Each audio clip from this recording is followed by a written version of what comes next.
nerds, Nerdstacular here, and this is my February reading wrap-up. In February, I read 3 books, the first of which was The Suicide Forest by Jeremy Bates. So, I was pretty excited to read this. This is book 1 in the World's Scariest Places, which is going to be a whole series of horror books that take place in the world's scariest places.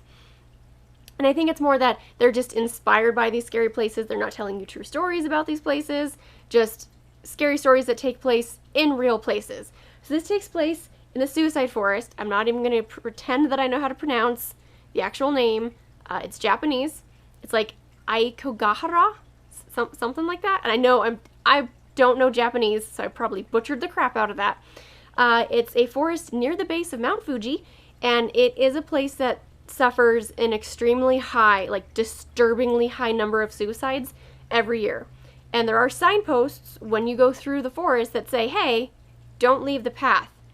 And I think there's also, because I did some research on the actual forest, I think there's even signposts like urging you to like reconsider your purpose for being there if you're there for suicide, just because it's crazy. And upon reading about it, I had also discovered that apparently not only do people go there to commit suicide, they'll go there to camp, which is not allowed, and then sometimes they get lost. And this forest is so big that if you get lost, you can just die of exposure and starvation.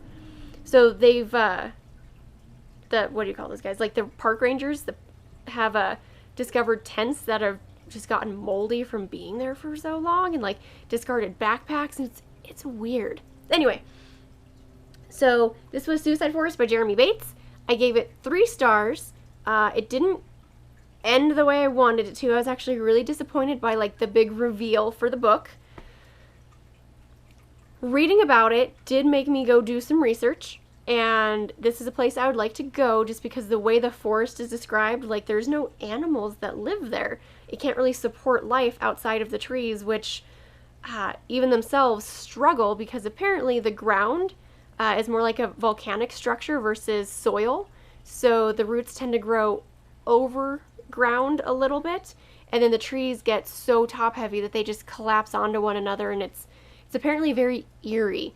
And I think that'd be neat to go see in person. I don't really want to climb Mount Fuji because I'm not an outdoor cat, as they say, but I think it'd be neat to see the weird forest. So 3 stars, didn't go the way I wanted it to. Don't really want to say much more on that because I don't want to potentially give anything away. Suffice to say, it was captivating enough that even when they got to the reveal, I kept on reading. The ending was still very disappointing, but I do want to read more of the Scariest Places on Earth books. The second book I read this month was Break No Bones by Kathy Reichs. This is the 9th book in the Temperance Brennan series, and this one starts off with Temperance teaching an anthropology class to a group of college kids. They're doing an archaeological dig on some land that a developer wants to put condos on, and the local government has asked them to do a dig on it to make sure that it doesn't have any sort of cultural or historical significance that would make the land unfit for that guy to put condos on. So as they're finishing up the dig, it's the last day of the dig, they uncover a body that's only a few years old. So she has started to figure out how old how old the body is. It's just some bones at this point. And then the cause of death, because it could just be a natural death where some people buried a loved one on the beach, or could be more nefarious deeds. And of course, because it's a Temperance Brennan book, it was nefarious. And while she's trying to figure this out, some other bodies start popping up around the area, and all of them have the same damage done to a cervical vertebra in the back of the neck at the same location. So, of course, she gets herself into all kinds of trouble trying to figure out the who and the why about all these things. Again, wonderful book. Every single one of these is great. This is not the best Kathy Reichs book I've read, but it is still a good one. I would still recommend this series to anybody who is a fan of almost, I want to say like murder mysteries almost. I don't know how you would what genre you'd stick this in, but it's just fun times. Last book I read this month was Excavation by James Rollins. So this book, kind of a big boy, 404 pages. Wow. So I didn't read the jacket on this one. I was just like, yeah, let's get a James Rollins book. This is the first one that came in that I requested from the library.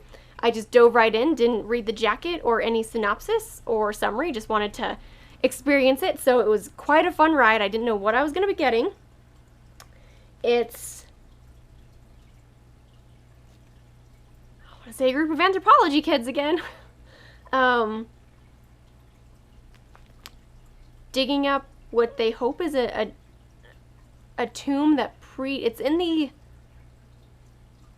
area of South America where the Incas were, but they're hoping that this tomb predates the Incan civilization.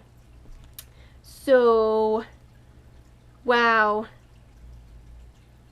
The kids get stuck in there, and there's creepy cave monsters and booby traps, and it was so very much like Tomb Raider. It was amazing. It was like Tomb Raider meets Indiana Jones. It was a ton of fun. And then I got rickrolled so hard with the ending of this book. I kind of saw it coming just a little bit. There's this one point in the book where I was like, huh. And I was like, I don't know. Yeah, epilogue rickrolled me. And I sort of threw the book on the sofa, looked at my husband and said, I just got rickrolled by a book. I would still recommend it. It was a ton of fun. I love like cave exploration and tomb raiding, and it was fun. It was still a fun book. James Rollins really knows how to write an adventure novel. I tell you that. I have another one on hold at the library. It hasn't come in yet, and that one is Subterranean, which I think is another, like, this was more of a tomb exploration, and I think that one's spelunking. I think it's cave stuff. I don't know. We'll see. But those were the 3 books that I read in February. I think I gave everything I read this month 3 stars. I think I gave Excavation 3 stars. I gave Suicide Forest 3 stars, and I think I gave Break No Bones 3 stars. Might have been 4. I'm not sure, because I didn't love it as much as I've loved some of the other ones, like Bare Bones. I almost couldn't put down. Monday Morning I could not put down. I'd like marathon that. But I'm currently reading, because we're now in March, I just started